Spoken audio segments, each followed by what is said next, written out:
So kung hanap ninyo ay dragon fruit post at pins concrete post na semi-special, ayan, dito na kayo sa Gem Hardware and Kukulamber Concrete Products, Balulang Brands. Gem Hardware and Kukulamber Concrete Products, ganituan brands. Tripoli and F Kukulamber.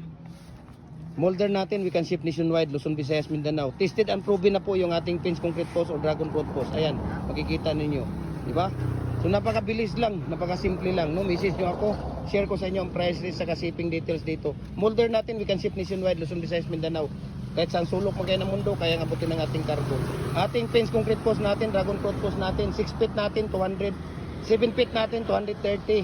Ang ating 8 feet, 280, semi-special na po yan, no? Walang problema, mabuhay and God bless po sa ating lahat. Tingnan natin kung paano ilalagay yung ating matting art sa ating molder. Ayan, kung makikita ninyo. Ayan na, paglalagay ng matting art sa ating molder. Tingnan mo. Okay. Ayan, no, napakasimple lang ilagay, no? Napakasimple lang ilagay yung matting sa ating molder. Ang ating ginagamit dito na deform bar or rebar ay 8mm, tapos number 16 ang ating ginagamit na tie wire dito. So bakit mayroong nakausli dito na mga bakal? Yan po ang paglalagyan natin ng ating bakod, yung barbed wire, tie wire or hog wire po. Okay? Ayan, paki-comment, paki-share, paki-like kasi every Monday namimigay tayo ng molder para doon sa ating mga mahal na followers, yung may mga top fan buds.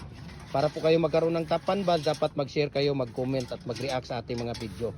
Mabuhay and God bless po sa ating lahat. Diba? Simple amazing lang po. Ayan.